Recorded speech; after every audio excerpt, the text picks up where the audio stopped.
Yeah. Yeah.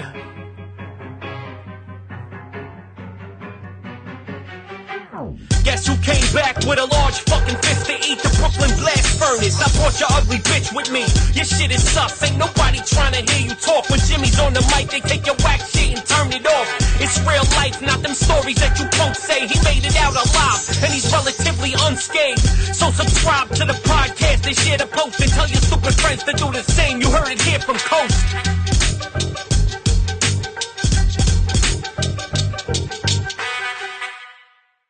And we're up. Another episode of the Brooklyn Blast Furnace podcast. This one, bro. All right. Before I start going into everything, this is my new friend Nate Holley, who is the the singer for a band called Vile Mind. You're also a tattooer at Prestige Tattoo and Piercing, right? Yes, sir. Yes, sir. From Huntington, West Virginia, which I find super interesting. Yeah. If in many ways, it's definitely cool and different, which is what I like. It's Appalachian hardcore. Like that's something, bro. Do you run? I don't know exactly what it is, but I know what it is. But do you run the Huntington Music Collective? Like, what is that? So, yeah. So, this story kind of ties in with the band story, and everything's just been kind of crazy the last couple of months. But yeah, so Right. short and sweet, real quick. The Huntington Music Collective is a nonprofit organization that we started a few months ago to try to expand and incubate a music scene here and start to try to empower the youth and divert them from risky behaviors out in the streets here, because like you said, we're in the middle of Appalachia. The drug epidemic absolutely destroyed almost entire generation. You know what I mean? All my friends died. The scene totally destroyed over the last 10 years. There was no scene at all. Right. And so now now I'm the grown up and I have kids. I have two daughters, 14 and 15, that want to go to shows. They're getting into metal, and you know how you get in like punk and black metal and like experiment with this stuff, getting into hardcore. Sure. And they're like looking online for show, like where can we go to a show? And there's nowhere for them to go to a show. There's one bar in town that has shows, but they can't go there. It's not all ages. Right. And so, hardcore is, since I was 12, is all I've ever done. Yeah. And so it was just infuriating. And so I was incensed, kind of a call to action kind of thing. And it wasn't just me. There was a bunch of all of us, all the people, because we used to have a really big scene here. We had a big venue, an all ages venue, a really big scene. I mean, name a band, they've played here, but it's been a long time. So all these people come out of the woodwork all at the same time with the same kind of idea, which it was kind of really serendipitous to but we need this as a community. We need this, you know what I mean? So that's awesome, because like I've been through West Virginia a couple times. I go on these crazy road trips and stuff like that. So I've passed through West Virginia. Yeah. Up and down, up and down. Moundsville, because that's where the West Virginia State Penitentiary is. Yeah, my uncle was in Moundsville. Okay. Yeah. He lived there, or he was in the prison? No, he was in the prison there. Oh, that's fucking crazy. Okay. Yeah. Because I did the whole tour and stuff. I do this whole, we can get into it later on. I don't want to get too sidetracked, but the movie Out of the Furnace, I don't know if you've ever seen it. No. Was filmed in there. And yeah. Also, like, Charles Manson's mother was in there for a little while years ago. Yeah, my aunt had my cousin with this man, and he ended up going there. They've been together forever, but they got married at the chapel at Moundsville. Yeah, in that crazy chapel. That's crazy. And right across the street, there's like that mound. I guess that's why it's called Moundsville. The Indian burial ground. I was so confused. I'm like, what is this, man? I'm like walking up there. I'm at the top. I have pictures at the top with the penitentiary behind me. Like, this is crazy. But so I passed through there, and then this little tiny place called McMecken.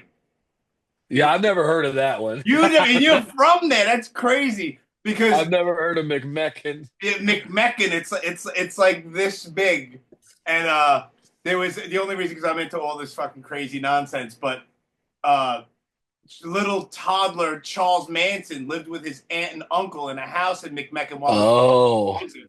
oh, that's weird. Yeah, it was weird. I was having a conversation with the guy that lives there, and like his parents bought the house from the Manson family. Crazy shit. So anyway, so yeah, it's a whole fucking thing. But I find it super interesting. It's very cool what you're doing. As you mentioned that you have a 15-year-old daughter, right? Yeah, I have a 14 and a 15-year-old daughter. I I got have two of them. right. I have one daughter, and she's 15 as well. Yeah, so you know. Oh, so yeah, as you were saying, I'm like, I get it because she's starting to get into all this stuff as well. Uh-huh. Yeah. But it's completely different here. I mean, she lives with her mom in Jersey, but she comes to Brooklyn and she comes with me all the time. So it's a little bit different in Jersey and in New York than in West Virginia as far as going to shows. Definitely. And like I wanted to back. See, I go all over the place. I don't shut up sometimes, but You're fine. I was going through West Virginia and like I was at those spots, but I was never in Huntington, so I started doing like a little bit of research, and it's crazy because you did touch on it that in fucking these are a couple little notes that I wrote down, but in Huntington alone, there was at the time there was 46,000 people in there, and from 2006 to 2014, this is via some website, but it was on several websites. More than 81 million painkillers was shipped to Huntington, West Virginia. Yeah. 81 million. And Yeah, there's dude. 46,000 people, dude. Yeah. And then Yeah. obviously that goes into the heroin, and then that goes into the fentanyl, and then all this other crazy shit that's going on. Yeah. So I'm So like, damn, like I'm I'm glad that you touched on that first because I definitely wanted to know because well, that's and gotta be fucking crazy, man. well, that kind of thing, the drug epidemic and that kind of life, it is kind of just intertwined with our everyday life here because we've been so struck by it. I'm a recovering addict. I've been clean now for 12 years. I used to use heroin and Oxycontin, and I mean, I was caught up in it myself. Yeah. I had cancer when I was 20 years old, and Wow. it kind of just it's been a crazy life, but yeah, I mean, it destroyed a whole generation of people, and so now there's a new generation of kids that they're doing pretty good and they want to do stuff and there was nowhere for them to fucking go.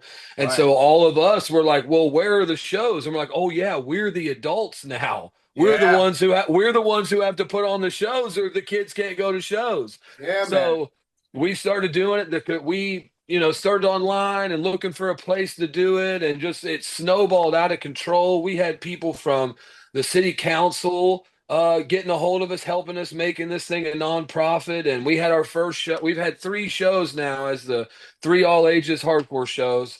And we've had 300 people show up every time. Like Awesome. there is a need for a hardcore punk underground scene here. There's a need for a community here. Right. People to feel like they're a part of something greater than themselves and there's something to do on the weekends other than drug, or Snapchat in the house or Yeah. whatever. And like they're loving it. The kids are going in, they're getting in the pit and they're getting, punched and they're chipping teeth and bloody and they love it. And it's been awesome. It's been Yeah, awesome. that's awesome. Congratulations on 12 years. I have 10. Oh, thank I have a little over 10 myself. my man. We Yeah, do man. recover. Yeah, yeah. Oh yeah. We have like a lot in common, even though I'm a knucklehead city kid and you're from West Virginia. I know, damn West Virginia. Yeah, man. But But yeah, yeah, so we had always played hardcore. I went to my first show was in like 2001. I was like 12 years old. It was the Hatebreed and Sworn Enemy and Poison the Well played here in Huntington at the YWCA where we used to have shows and it was packed. And I was into Slipknot, but my brother was like, "Let me take you to this show." And I went in there and people were beating each other to death. And yeah. I remember just shaking being Yeah. like, I'm going to do this the rest of my life. Oh, so So, that was your pivotal moment because yes. everybody Yeah. has one moment. Yeah. Everyone remembers it. I remember it like it was yesterday. It was my Me too. first I remember show. It mine. was like, You know what, dude? And I was just like, oh my. So we did.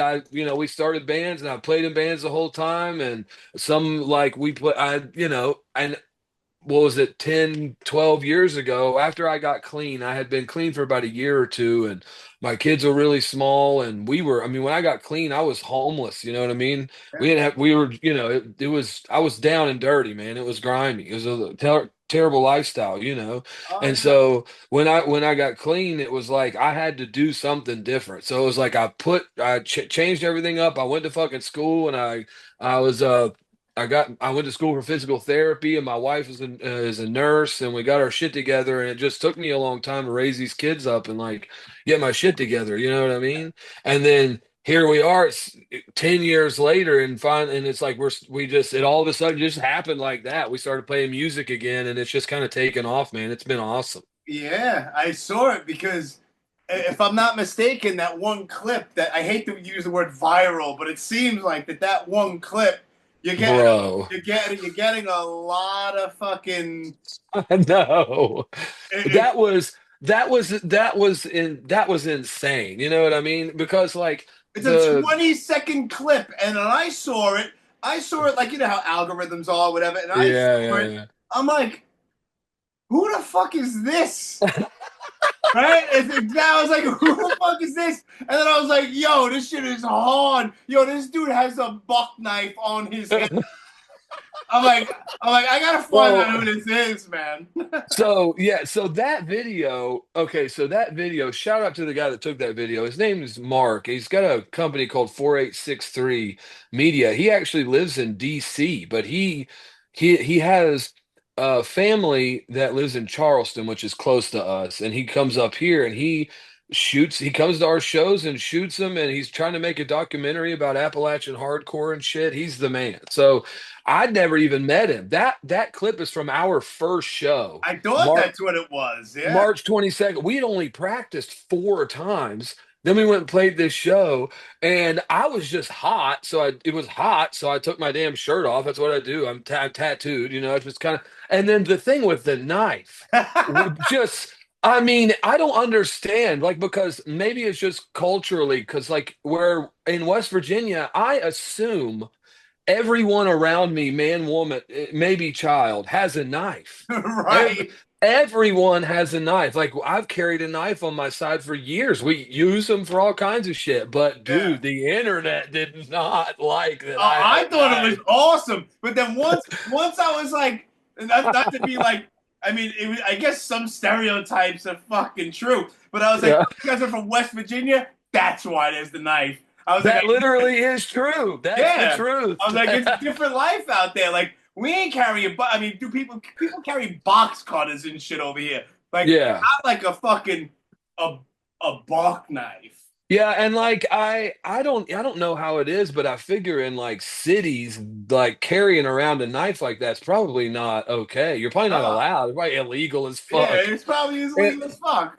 in Yeah. West Virginia, there's not even any gun laws. You can conceal carry without a permit. I mean, you could. It's like you don't have to All have shit. Yeah, you don't have to have shit. That's awesome. No I think that's classes or awesome. nothing. It is Oh yeah, awesome. and the people on the internet, you know how to. It's a fucking shit show. Everybody with their opinions and their comments. They don't know shit. It's the first time I've ever experienced anything like that where that many people have like viewed something I've done or me and had Yeah. comments. And you can tell how people make up stories about who Oh you yeah, are instantly, and then they just type it out like, you fucking asshole, you yeah, insecure fat ass with your knife. I'm like, yeah, what the fuck? yeah. People are asking. I saw one that kind of made me laugh. He was like, "You angry tattooed man." I was like, "This Yeah. guy's an asshole who's right." Like I got drunk uncle at Christmas, all kinds of shit, dude. It's been crazy, and dude, it's been like almost a month, and there's still comments on it every day talking That's shit about that awesome, knife. though. That's Yeah, good. it's a good thing. It is a Yeah, good it is. thing, Because but drunk uncle at Christmas is awesome. Like, but I'm a sensitive guy. I didn't know how to take it at first. For the first couple days, I was like, people fucking making fun of me, dude. What is this about? And then I had to be like, okay, I'm not going to turn into Jay and Silent Bob. This is no, fine. It's no. going to be It's okay. fine. Nah, man, it gives you exposure. Like, bro, like I posted and like I got comments and people would hit me up like, "Yo, who is that? That shit is hard." Blah, blah, Yeah, blah, hell blah. yeah.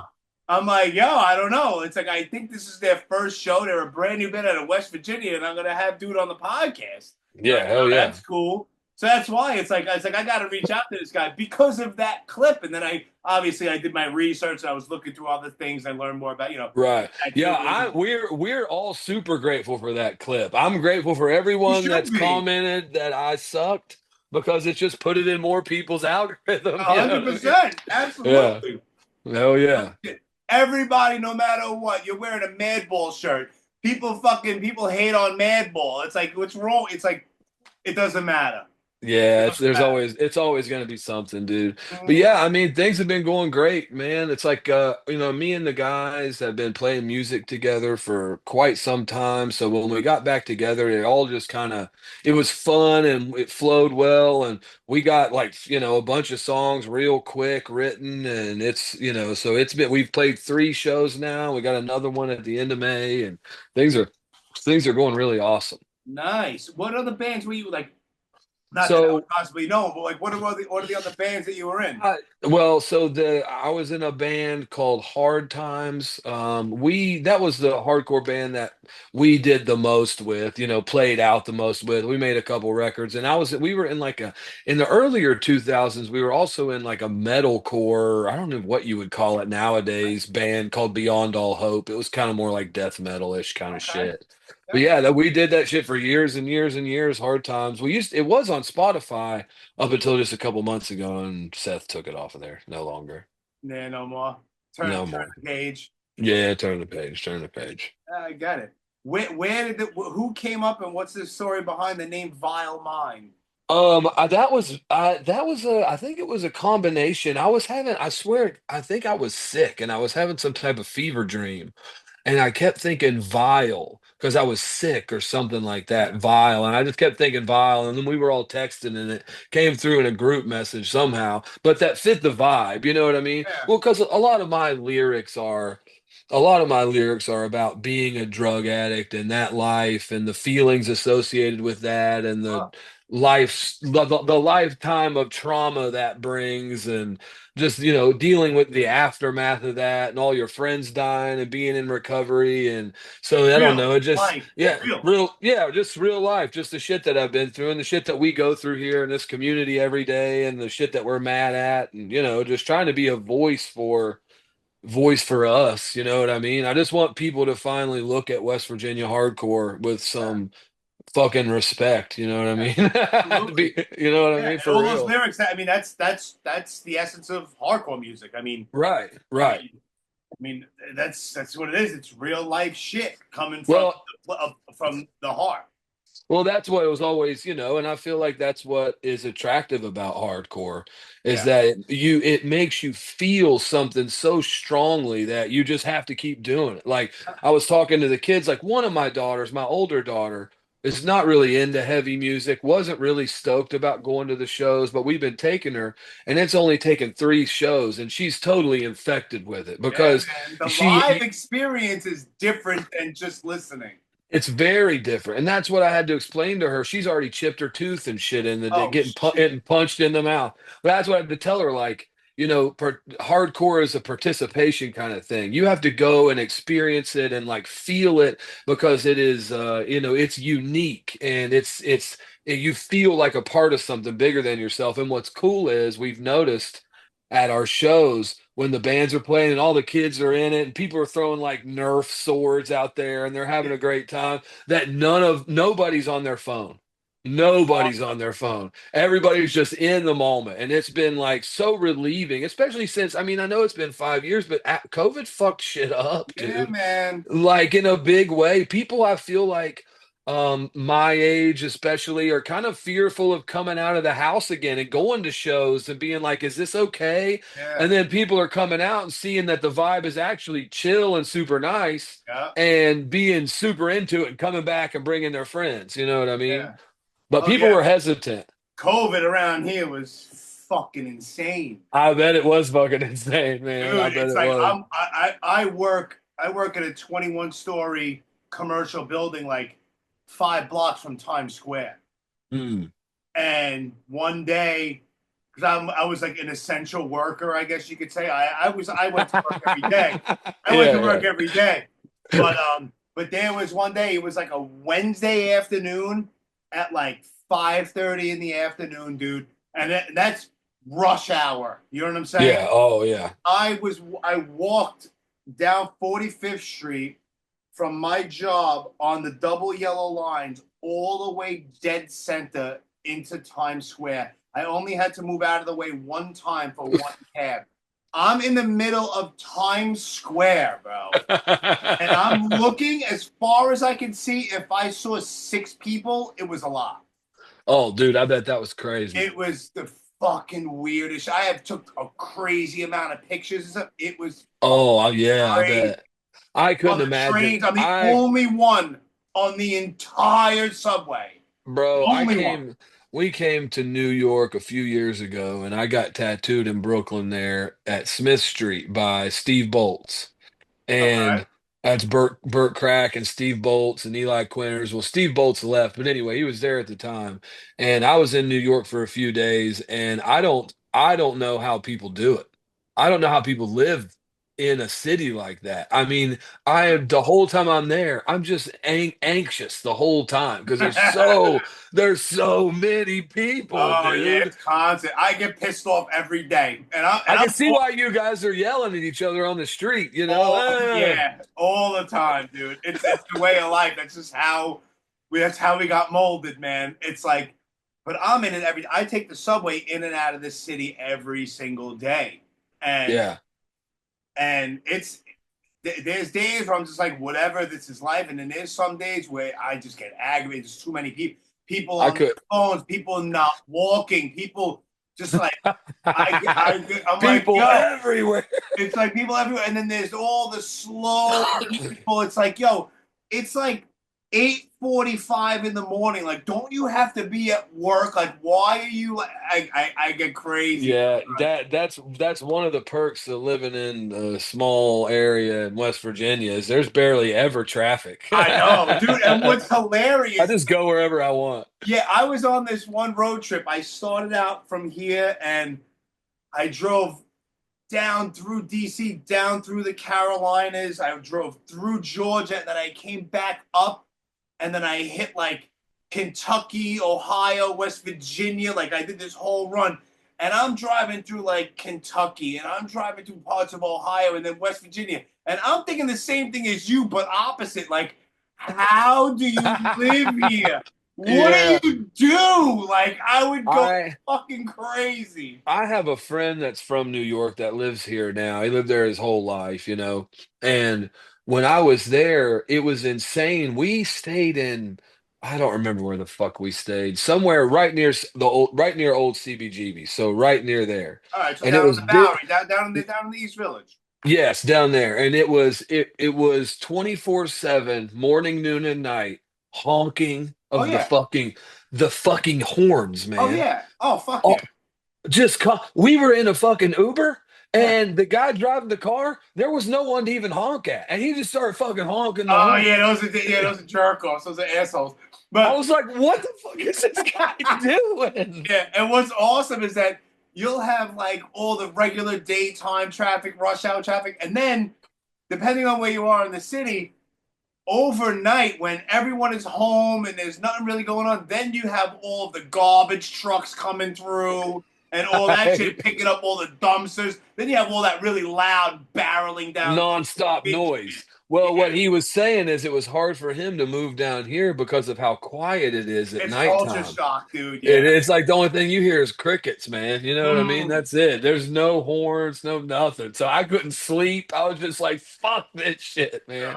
See, I think I would do well down there for like a few days, like just a camping trip. Yeah, I'd be like, all right, this is cool. I can clear my head, nice, peace and quiet. I could definitely use it.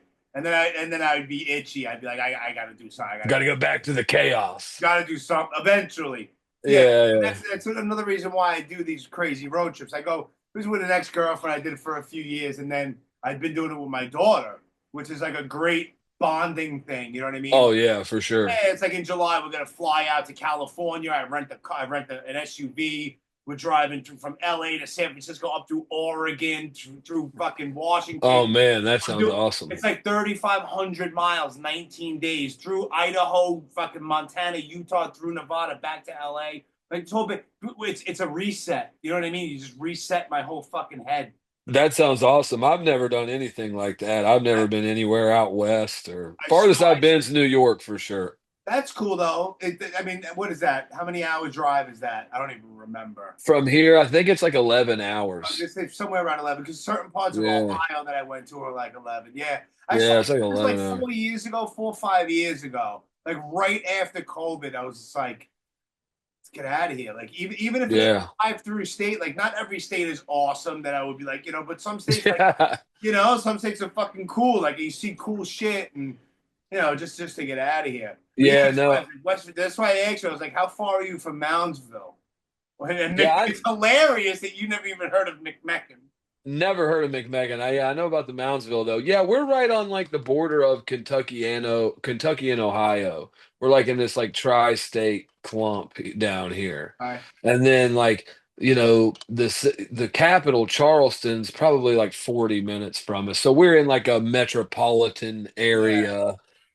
You could call it that. West Virginia metropolitan area. I remember driving, and it's like, welcome to West Virginia, then welcome to Ohio. Then I was in West Virginia again. Then I was in Ohio. Like, weird. It was like the Ohio River is over here. And I remember it was very strange. But yeah. In Mousy, Kentucky, or Mousy, Mousie. You ever hear of it? No, I don't think so. That was another Charles Manson fucking thing. The Charles Manson. Yeah, some weird, crazy shit. Yeah, we had the Agnostic Front tour came through here a couple weeks ago. That was awesome. Nice. With Murphy's Law and them. Violet and that band Violet Way. I was at the last show of the tour was out here on Long Island. I was there. Oh, did they end it already? I don't. Man, those guys are machines. They had their tour is so long, and every single day they play a show. Every single day.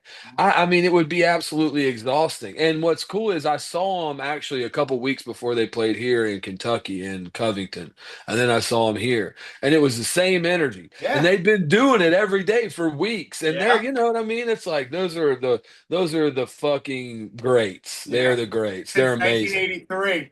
Insane. Since before my ass was born. Yeah. Well, I was born, but I was like 7. Yeah. But yeah, man. Fucking crazy. Those guys, I mean, they're great guys. Rogers and fucking.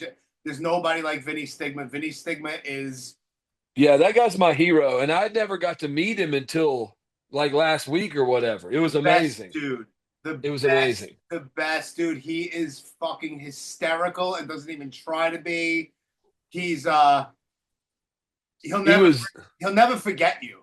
That's another thing with him. He didn't, because we played with him in Huntington several years ago, and he remembered. He was like, "Oh yeah, right across from Marshall Stadium. It snowed that day." I was like, "What the fuck?" Yeah, it was crazy. It was like 12 years ago. It was nuts. Dolphins attack. The guy's been around the world 94 times since then. And he'll still remember you.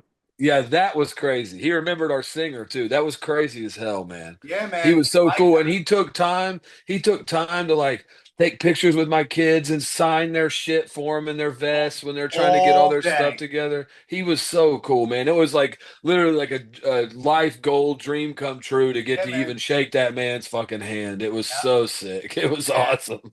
Yeah, Vinny is a gentleman and a absolute character.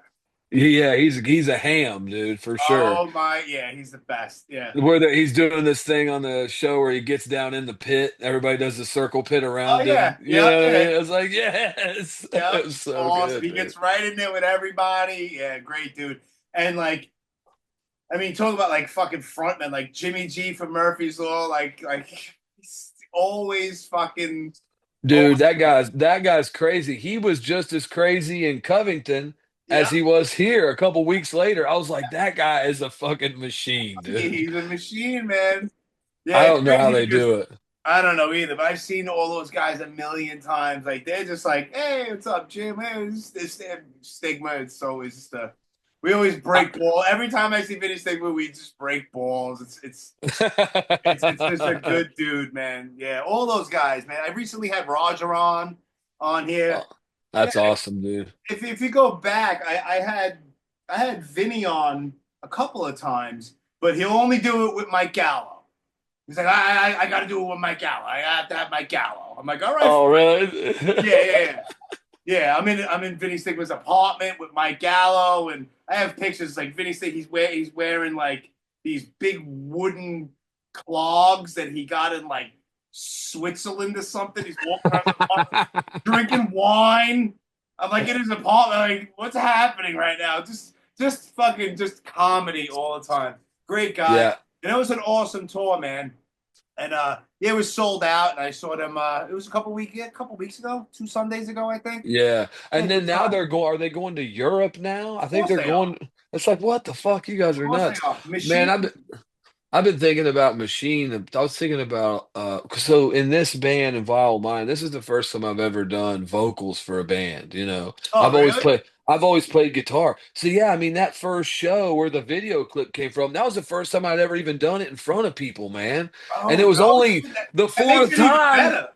That was the fourth time I'd ever even done it ever into a microphone. And so like I didn't realize how exhausting it is to be Mm, like a front man on stage trying to move around, keep people into it and keep not sounding exhausted. And yeah. I watch Terror play sets all the time on Oh, Hate bro, Five. Scott How is. does Scott do it, dude? I How don't does he know. do it?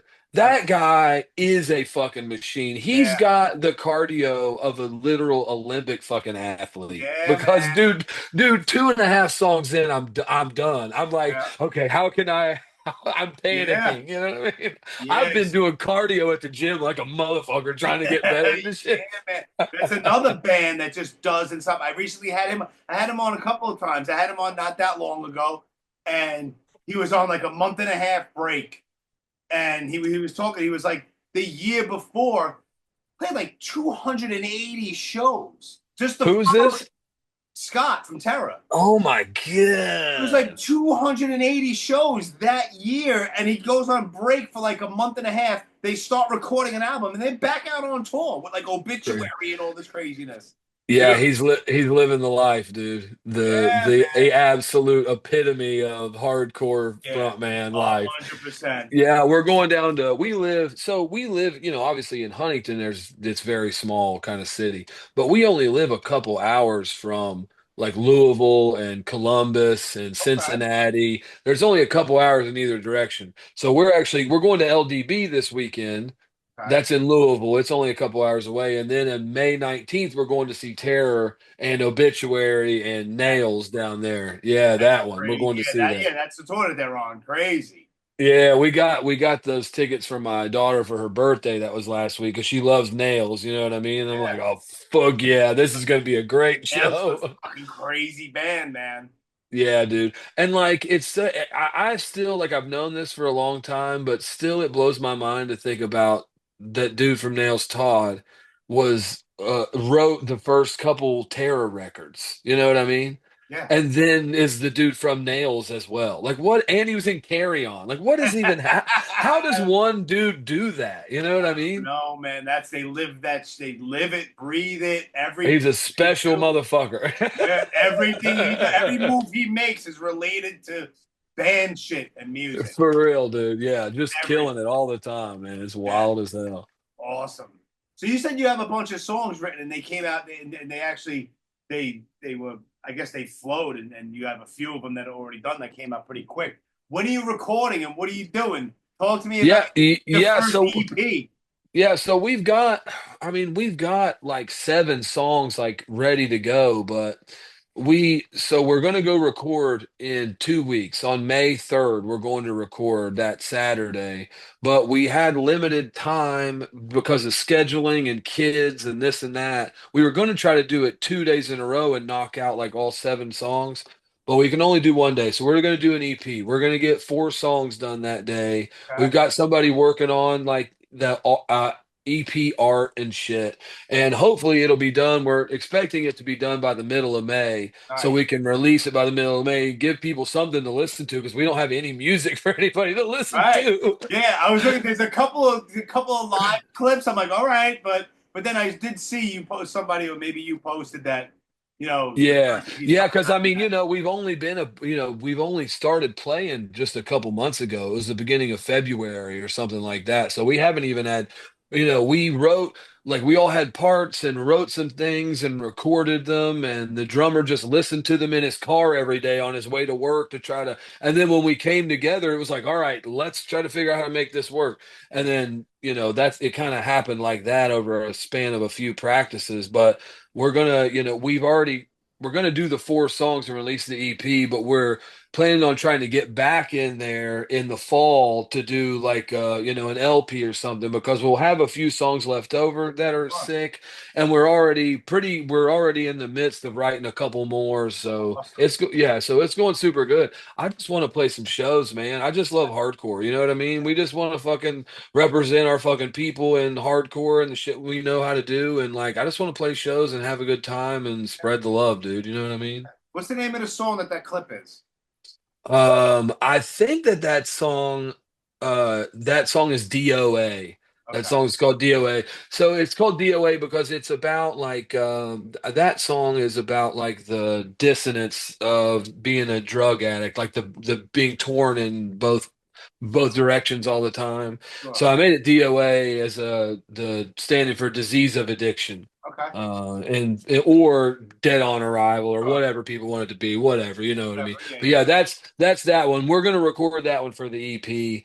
All right. So I'm hoping it'll be out like the middle of May because we have a show. Our next show is May 24th here in Huntington. So I'm hoping to get it out before then so people can hear it and shit. You know what I mean?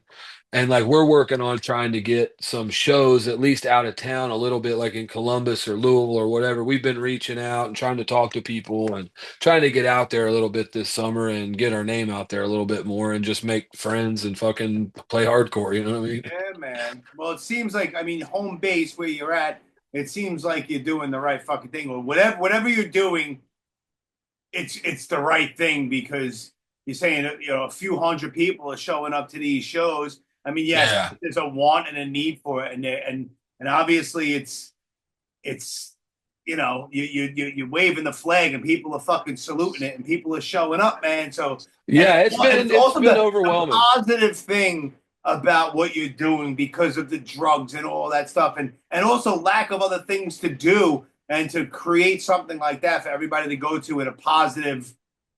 People look at me like, people that aren't into hardcore and shit. They're like, "What are you gonna do? Like, what are you doing this weekend?" I'm like, "Oh, I'm going to Philly, and I'm Yeah, yeah, yeah. I'll probably get punched and punch my friends." You know what I mean? They're like, Yeah, that we talk about that a lot, man. Wishing that people could understand, like, could feel it. You know what I mean?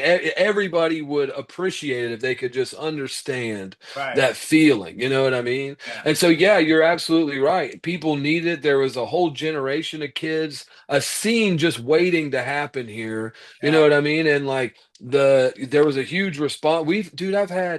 We've had people donate so much music equipment. We've got brand new drum sets and guitars and basses, and I've got an entire PA system, and so we can put all the lights, like all that shit where we're putting on the shows. All that stuff's been given to us, and we figured out how to work it. You know what I mean? that's I awesome. got lawyers and accountants and people trying to find buildings because we're a nonprofit.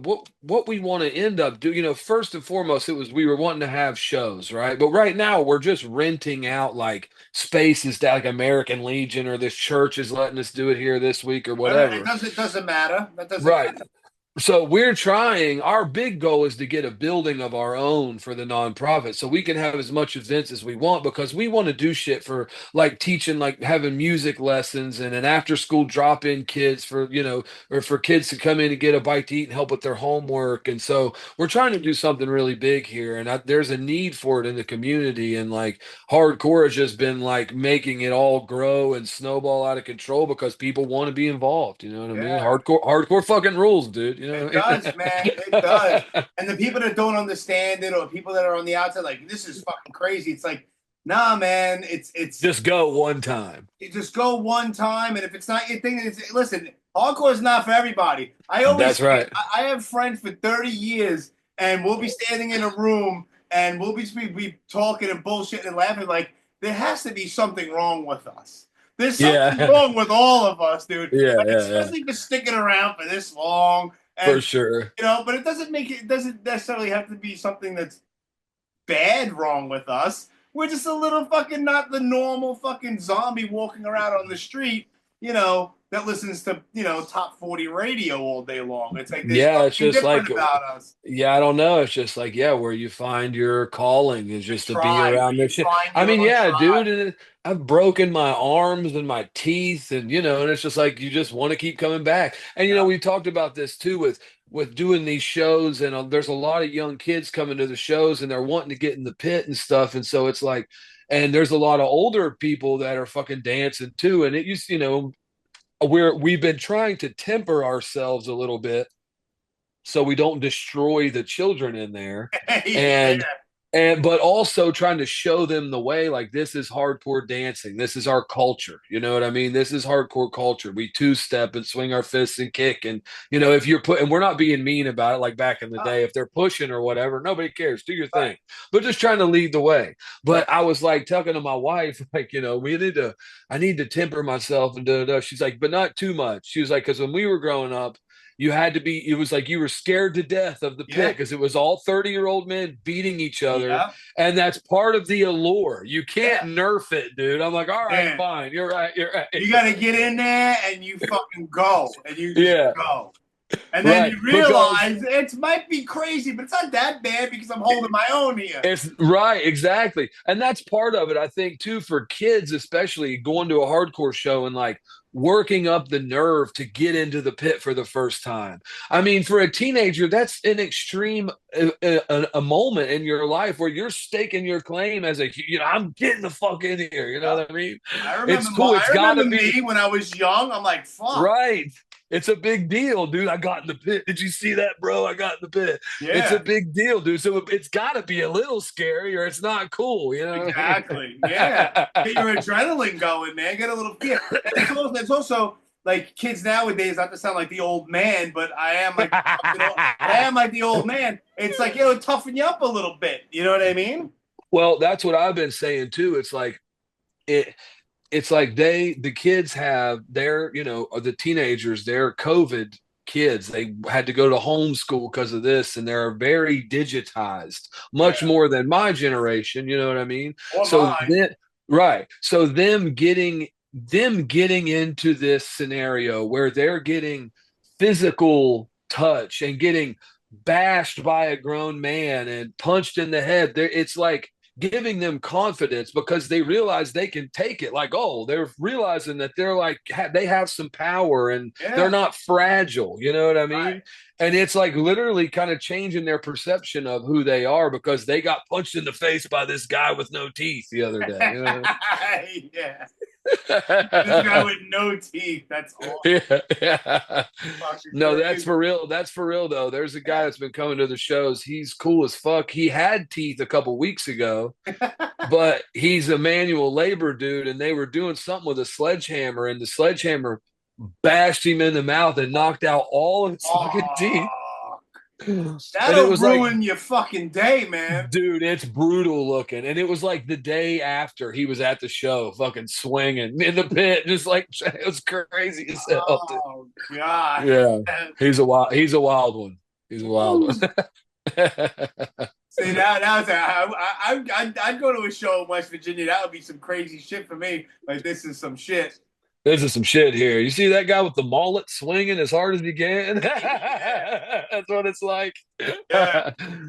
Dude, we'd love to have you anytime you want. I'll book a show. You come down, hang out. That would be great. Anytime if you're just rolling through, let me know, dude. You come on through anytime you want. Yeah. But I find myself in different crazy places all the time. I just on a whim, I'll just fucking go wherever. Dude, come down. I'll give you a tattoo. There you go. Yeah. We've been in that shop now for like a year. We kind of rem- my buddy bought it. It was been a tattoo shop for like 20 years, but my buddy bought it and we like expanded and remodeled and stuff. And we've been there for like a year now, and it's super Nice. nice. It's prestige tattoo. I Yeah. was I didn't even start tattooing until almost 5 years now. Yeah, I've I been see your work. tattooing. It's clean as fuck, dude. So Thanks a lot, dude. yeah, Thank you so much. you I just did put a winged reaper today. One shot, big on his. Yeah, Yeah, dude, I saw it. that guy was super tough. He only had like two tattoos, like one here and one here. Dude, that And thing is this big across his whole chest, down his chest. I know, and we sat down to do it, and I was like, "All right, here we go." I told him, I was like, "We'll get the lines done, and then we'll see where we're at." And Right. we got the lines done. He was like, "Let's just do it. I'm ready to do it all." I was like, "Okay," and we did it. He did it all. Couldn't believe it. I really couldn't believe it. Nice. Yeah, Yeah, I'm yeah, it was always great. about to get a tattoo. It's I got one. I don't know when was it? Saturday? Was it Did Saturday? I think it was Saturday. Saturday? It's Saturday. Yeah, Yeah, I think it was Saturday. I don't have any more room on my arms, but yeah. I have some real estate. I have some real estate. Yeah, dude, I've always been obsessed with tattoos, man. Ever since I was like a little kid, it was always Me too. hardcore and tattoos, hardcore and tattoos. That's all I Yeah. ever gave a fucking shit Yeah. about. You know Even what I mean? before like I even knew anything about hardcore, like even when I was like a young, cause I'm 49, bro. I was born in Yeah. 75. So I remember like it was probably like 79 or 80. Like one of my fucking father's crazy ass friends would have like I remember this one guy he had it was like an executioner. And it was like a guy Oh, with nice. like a big fucking branch or a big cloth Yeah, fuck with the yeah. hood on his head. I And know exactly what you're I talking about. remember it, and I want to say that it was awesome. But if I saw it now, I'd be like, "That's terrible." You know what I mean? Yeah, But I thought it yeah. was just like, yo, that's fucking badass. Like even as a little kid, and I always like tattoos, like always. And then next thing you know, it's metal and hardcore, and I got my first Yeah. one, and then it's a fucking rap. You know? Yeah. Oh yeah. Yeah. Always just been obsessed with them, dude. And then Me yeah, like too. when I was like, I don't even know. I started getting them when I was like 15 or 16. And I think I was then 15 when I got my first one. They were still illegal in New York at the time. yeah, that's right. They were illegal up there for a long time. That's I was fucking in some crazy. guy's dining room. He's tattooed. It cost me $10 and a pack of Marlboro Red soft pack.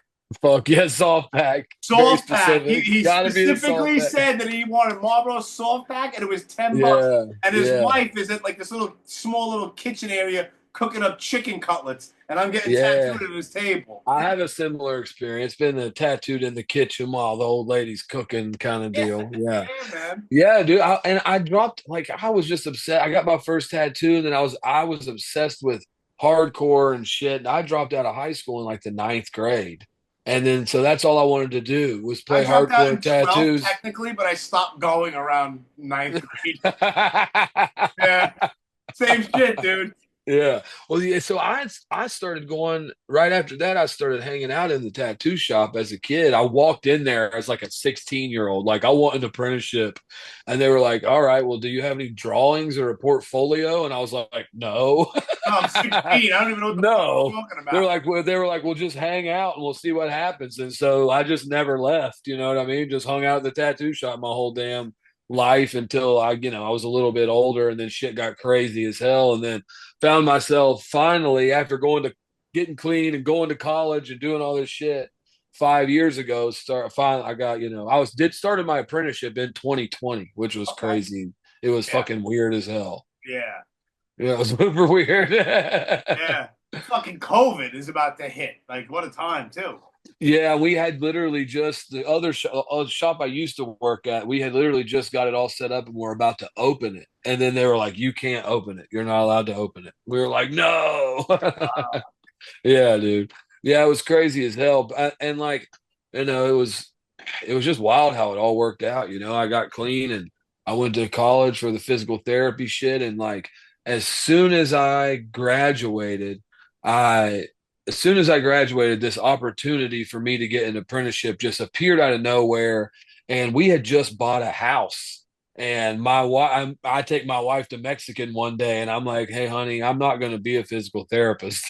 I'm going to do tattoos." There She you was like, go. "What the fuck are you talking about? We just went to school for years for this kind of thing." You know what I mean? Yeah. But no, she's awesome. She was like, "All right, if that's what you want to do, I'll lean in." And I just have worked really, really fucking hard over the last few years to because like a lot of my friends started tattooing when we were kids, like 18, and they still do it, and they're really fucking good. So I was like, I gotta try to try to catch up real fast. You know what I mean? That's cool though. But you know what though? None of this shit would have happened if you didn't get clean, bro. I know, man. I know, dude. It's Isn't crazy it as hell. crazy? It's Crazy. coming from somebody who I wasn't. Booze was my shit. I was more of a drunk. I've done almost everything. Heroin for some reason, I don't know why, it was never in my circle. So, nice. But if it was, I would have dove in. I already know I would have. But for some reason, sure. There was a lot of other shit though. But so I understand the whole mentality of it, man. And once I got sober, yeah, of course you have rough patches and life is life, but then you just realize that like shit just if you're doing the right thing, yeah, not every day is gonna be fucking awesome, but eventually things just start falling into place, bro. Well, and that's what there's there's like a saying. What is the saying?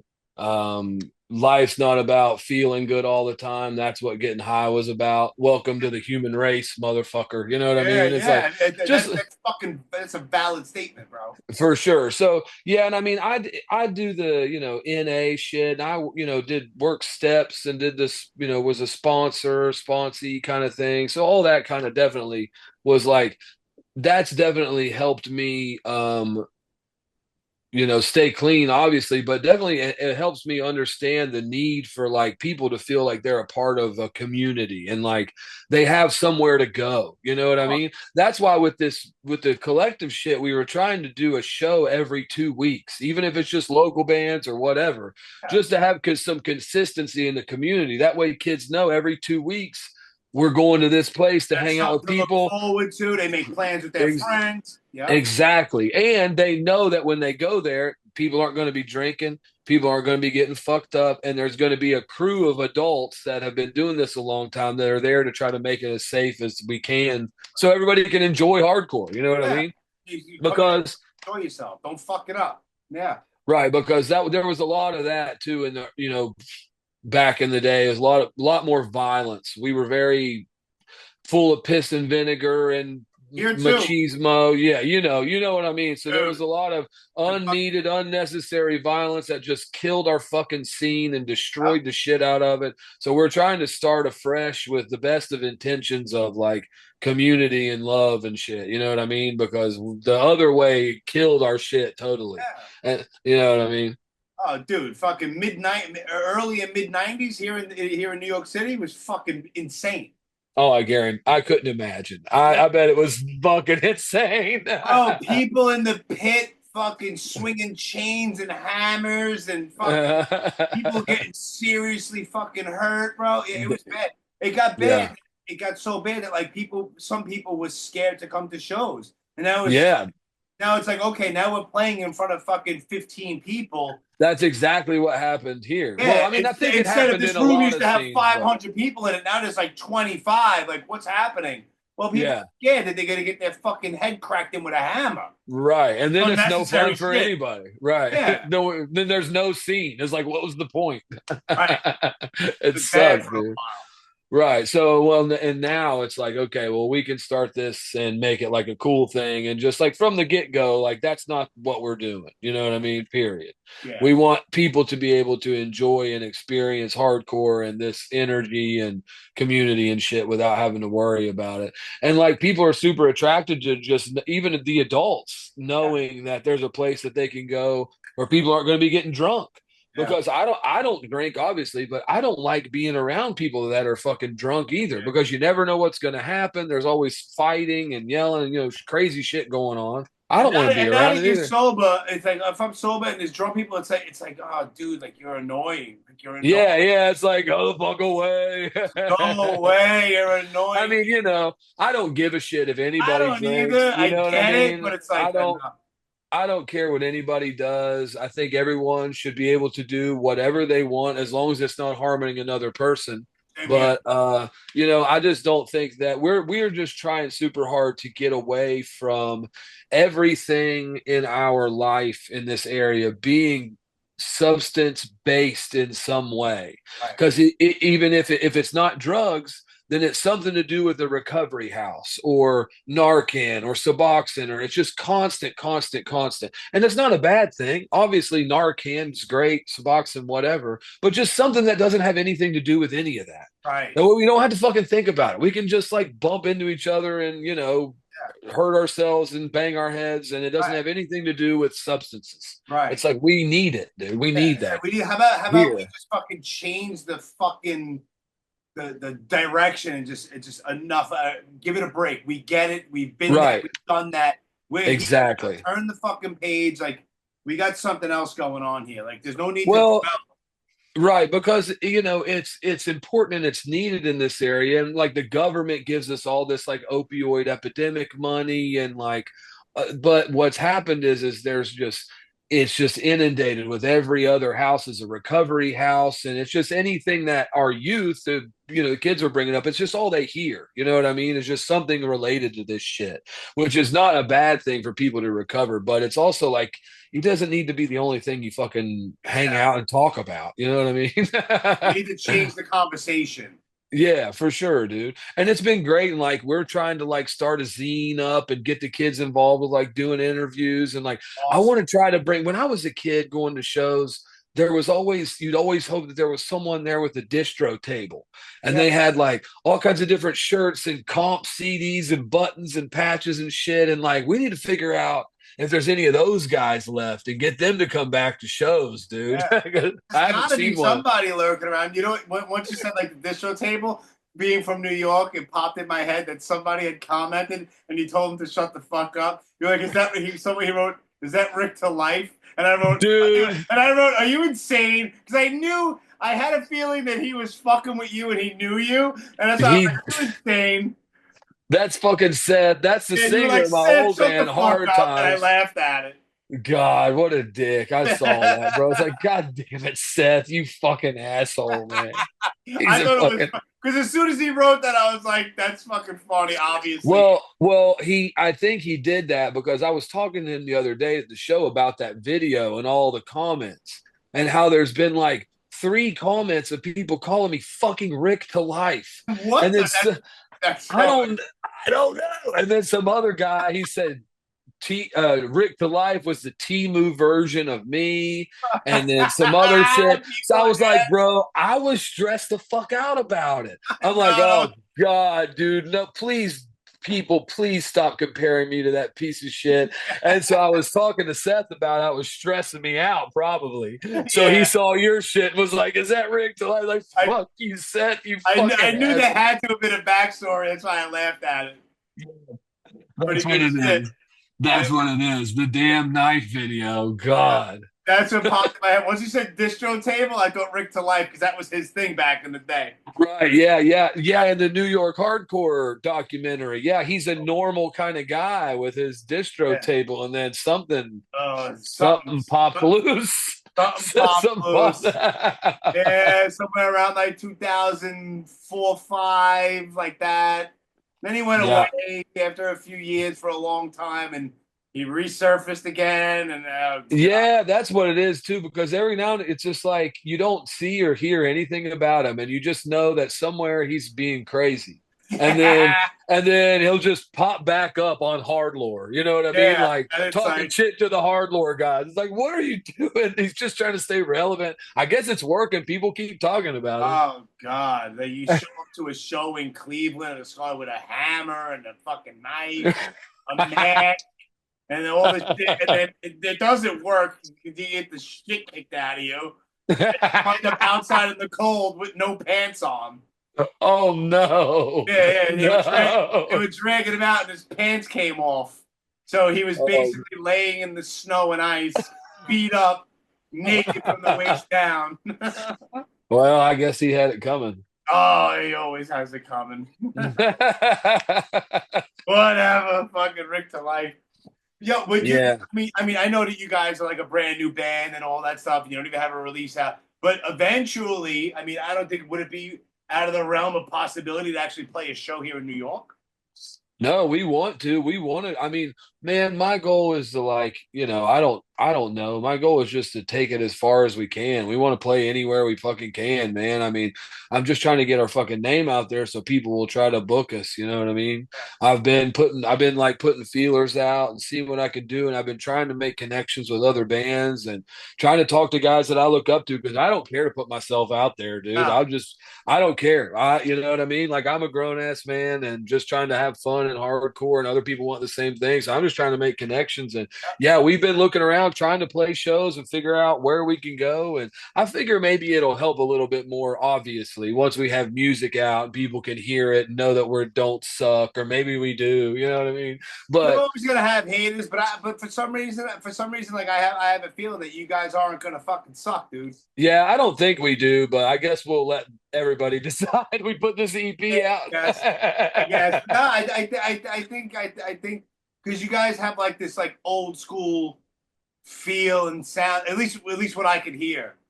Yeah, and that's our influences, man. You know, Course. right, our all favorite bands, you know, older hardcore stuff, growing up listening, you know, Madball and Hatebreed, Marauder, that kind of stuff is kind of, you know, our influence, the kind of hardcore we like, the kind of hardcore we think is fun, you know what I Yeah, mean? yeah, Yeah. the old school like Right. shit that everyone's influenced by, you know. Right, exactly. It's just that we try, yeah, and like we try. I think a lot of our focus too in our songwriting and like the music is to keep the groove in hardcore. You know what I mean? The bounce and the groove and the killing time kind of shit. You know what I mean?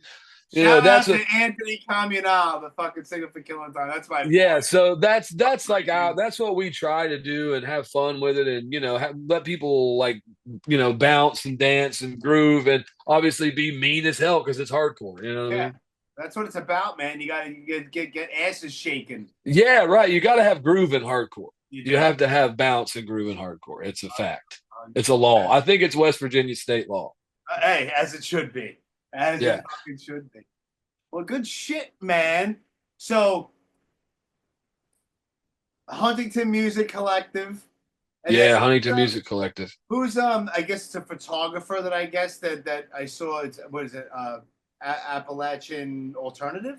Is that it right? Yeah, Appalachian. Yeah, yeah, Appalachian Alternatives, one of them. There's actually like a few of them, man. There's so many people I showing up noticed and once. taking pictures. There's shitloads of them. Yeah, once I went on to because your Instagram is Vile Mind HC. Yeah. And your personal is Nasty Nate. Nasty Nate Tattoo. Yeah. Nasty Nate Tattoo. Yeah, yeah. Yeah, so once I went to the Vile Mind one and I saw, and then I saw like, you know, the collaboration post, and it's like, oh, okay, so this I could tell that there's something budding there. Yeah, for sure. Yeah, there's all kind, man. There's like I said, well, we're a college town too, you know. We have Marshall University here. Yeah. So there are college kids here and you know, people of that age that want to be a part of this shit. And like a lot of them, you know, there's lots of photographers and shit that have been coming out and photoing, you know, taking pictures of all the bands and putting them up and everybody just wanting to be involved. Just that's what's been so cool about it too, is because nobody wants to make any money off of this. Like we started the nonprofit, so any money we make just goes back into it to book bands, you know? Yeah. And so everyone that's been coming out has just been coming out because they want to be there genuinely, Right. and they love being there and they want to just be a part of something cool. So that's why the energy's been so good, you know what I mean? So there's been like, you know, 3 or 4 photographers and that 4863 media dude coming out, and everybody just trying to like make a really cool scene here. Like I said, because we're really close to Louisville and Columbus and a lot of bigger places that would be, you know, a great stop for bands coming through and just some type of connection going on. And yeah, so it's been great, dude. Awesome. More power to you, man. I think what you're doing out Thanks, there is man. great, man. It really Appreciate it, dude. We're trying our best, man. We're just trying to make hardcore sick here, you know what I mean? That's awesome, dude.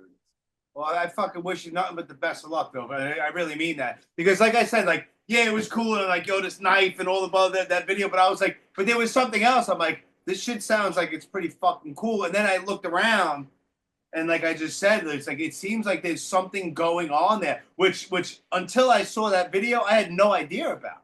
Right, I had yeah. no idea. I'm like West Virginia. I was like Appalachian hardcore. Nobody Like, thinks about West that's Virginia new. hardcore. Yeah. Well, yeah, and I mean, yeah, I personally think, and I feel like it's a fact that the best kind of hardcore and punk comes out of communities that are struggling Oh, and 100%. people that are living in pain and seeing. I mean, because dude, the streets here are it's fucked up, dude.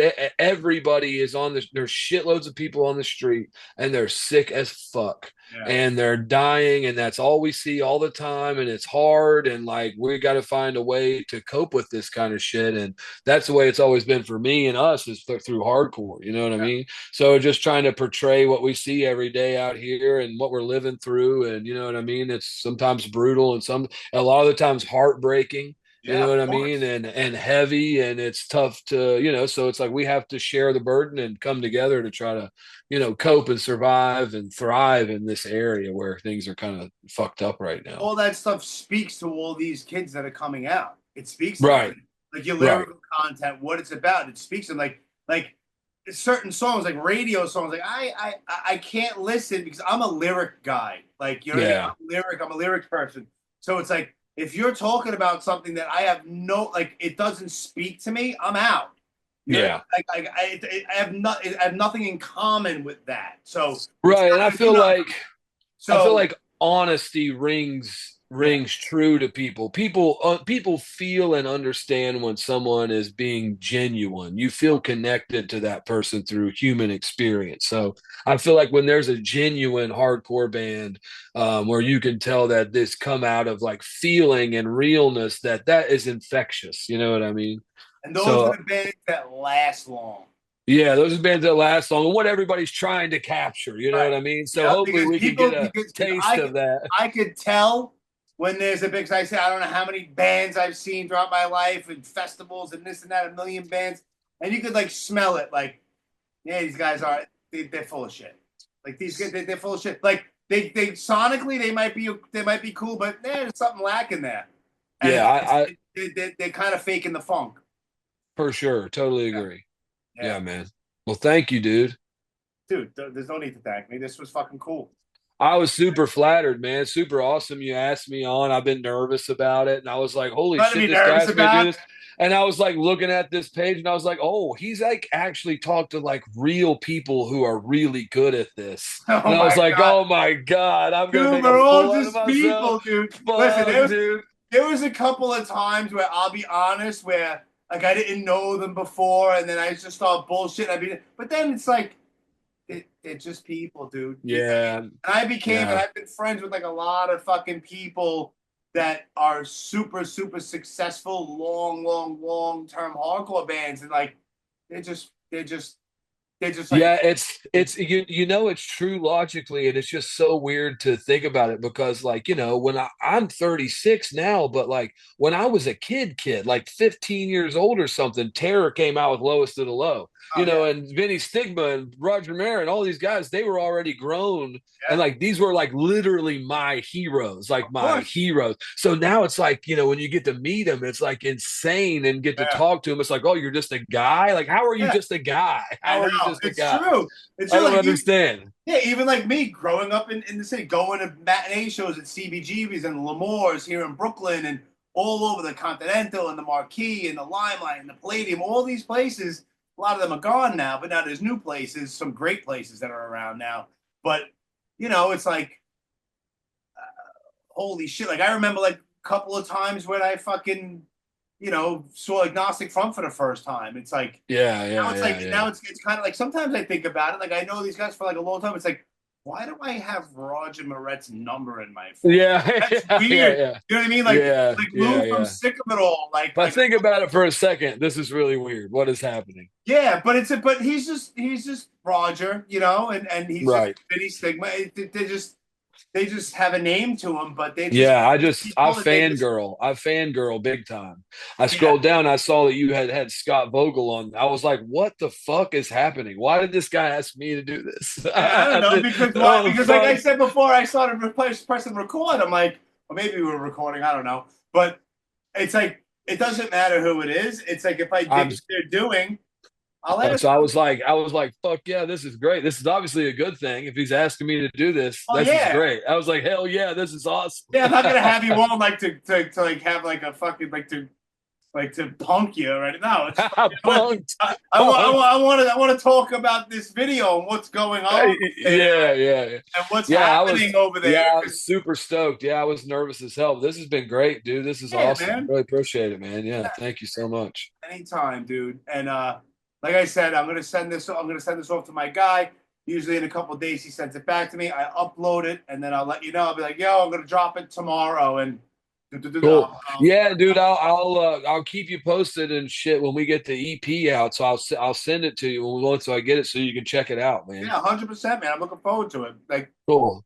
I wanted to know, like, I want to hear that song, and there's a couple of other clips that you got going that you have, and it's like, yeah, from the shows. I don't want to hear the live version. Plus, it's only a snippet, so I can't. Yeah, I want to hear it too. I want to freaking hear it. I can't wait, dude. It's driving me nuts. I can't wait to go record it. Nice, that's good shit, man. Yeah, we'll definitely keep in touch.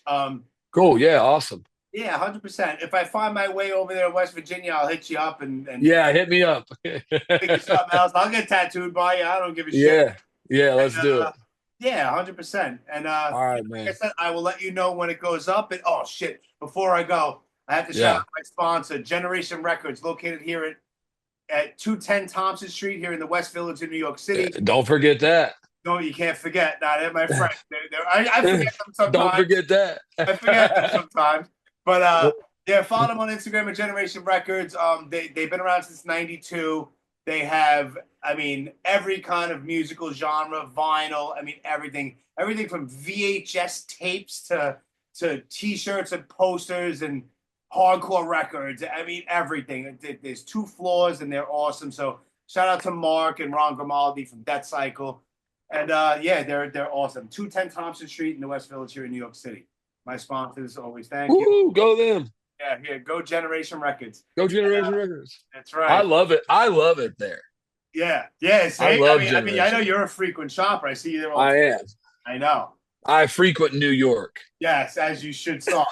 But everybody who's listening, everybody fucking follow Vile Mind HC on Instagram and all that fucking nonsense, and you just look and everybody knows where to. Once you go, they'll figure it out. It's 2025. If you can't figure it out, I don't know what to tell you. Yeah, then you're fucked. Like, what are you doing? Yeah. Nate. All right, man. Thank you, man. Appreciate it so much. This was awesome. Shout out to all your band members, and I'm looking forward to it. And one more time, bro, like I have the utmost respect for what you're doing out there for these kids and everything like that in that whole community. It's fucking awesome. So you should thanks a lot, yourself man. For everything that goes on there because you're doing the right fucking thing, and it's fucking awesome. So much. Thanks a lot, man. Appreciate you very much, dude. 100%, man. You be safe out there, and we'll be talking soon. All right, man. Thanks. My man. Later, brother. Later.